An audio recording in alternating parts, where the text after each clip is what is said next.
Hey there, this is Jacques from Heroes and Legends, and welcome to another edition of the Magic the Gathering Market Watch.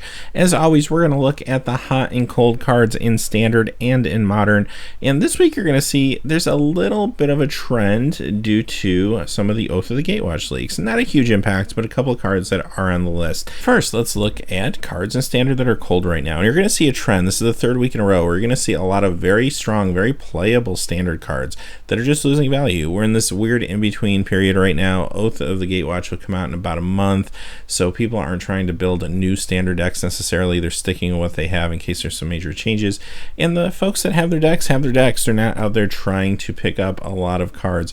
So let's see what we have. Coming at number 5 is Dragonlord Ojutai. Lost 84 cents, bringing it down to 17.15. Gideon Ally of Zendikar is number 4, losing 99 cents, bringing him down to 25.65. Number 3 is Deathmiss Raptor, losing $1.05, bringing him down to $15.94. Kozilek the Great Distortion. So this is one of those cards that is obviously an impact of the leak. This is a card that has been confirmed by Wizards, but it is in Oath of the Gatewatch. So these are just pre-order numbers that we're looking at here. But this week it lost $1.36, bringing it down to $19.40. Quickly, a couple things I want to say about this.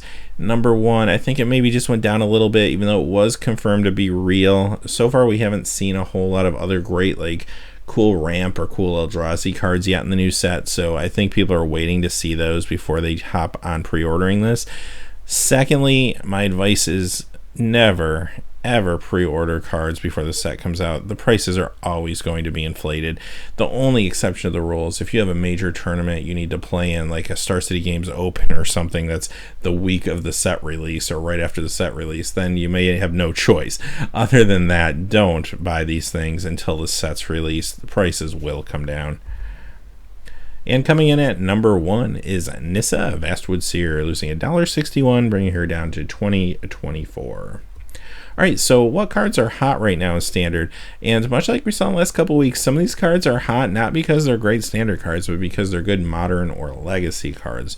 So coming in at number 5 is Partha Waterveil, and this is a card that's really being driven by Modern.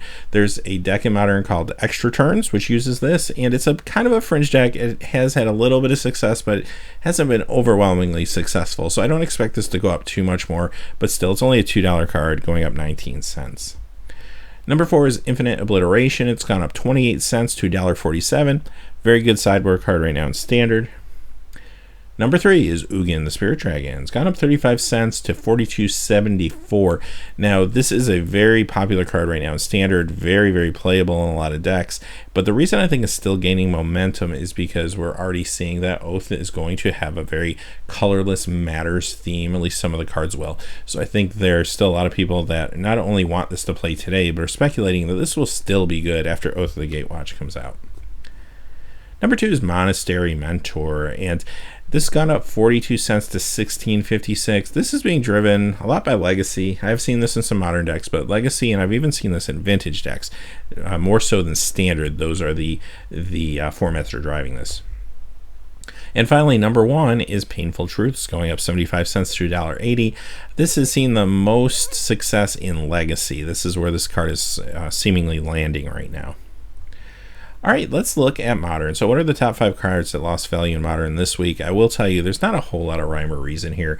This is just normal, just awkward fluctuations, nothing to alarm yourself with from a value standpoint. But number 5 is Vendilion Click, and this is the Morningtide version, and it's lost 86 cents, going down to $44.99.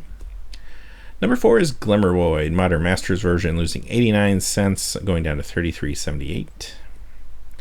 Number 3 is Crucible of Worlds, losing $1.04, bringing it down to $53.29. This is the 10th edition version. And then we have Horizon Canopy from Future Sight, losing $1.15, bringing it down to $57.95. Now, I will say we did have a leak that Horizon Canopy will be one of the expeditions in Oath of the Gatewatch, but that I don't think is why this value is going down. I think this is just normal fluctuation. Don't be alarmed. I'll tell you, the expeditions, the supply is so small that it's really not going to have much of an impact on the original versions of the cards. Next we have Tarmogoyf, and this is the Modern Masters, the original Modern Masters version, losing $1.58, bringing it down to $156.04. Now let's move on to what cards are hot right now in Modern. Number 5 is Auric Champion, gaining 84 cents, bringing it up to $29.50. This has been a popular card, even though it hasn't hit our top 5 lists. It's not shocking that it's cracked the top 5 here. Number 4 is Arid Mesa. It's gone up 98 cents to $45.99. Out of all the enemy colored fetches, this is one of the lower priced ones. It's just starting to catch up with the others. Number 3 is Arcbound Ravager, and both the Modern Masters and Darksteel versions are seeing an increase this week. Modern Masters has gone up $1.07 to $46.57, where Darksteel's gone up $1.26 to $47.38. Coming in at number 2 is the Modern Masters 2015 version of Tarmogoyf, going up $2.35, bringing it to $148.21. This is still the cheapest Tarmogoyf out there on the market, so if you need them, this is probably the one I would buy, even though a lot of people have avoided this because they were worried about manufacturer defects. But you know what? If you need to play with, that's the one you're going to get, and I think that's why you're going to start seeing the price creep up on this one. And finally, number 1 is 8th edition version of Ensnaring Bridge.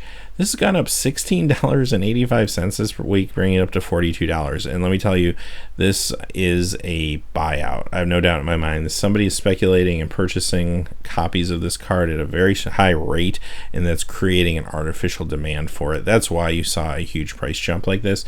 It's a great card. It's viable in a couple different very good Modern decks. So the card was probably underpriced, and it will go back down. It might not go back down to where it was, but don't pick this up at $42. This will go down. Keep an eye on it over the next few weeks. So having said that, that's the Market Watch for the week. As always, hey, thanks for watching. Please remember to like and subscribe, and have a great day. Hey, thanks as always for watching. This video, like all my videos, was made possible by the generous support of viewers like you on Patreon. Even a donation of $1 helps me to keep growing this community and creating better quality videos for all of you. Check out our Patreon page for exclusive giveaways and future goals for the channel. If you haven't had a chance yet to subscribe, hit that subscribe button so you don't miss any of the MTG news, spoilers, set reviews, product openings, or finance videos on Heroes and Legends. Talk to you again soon, and have a good day.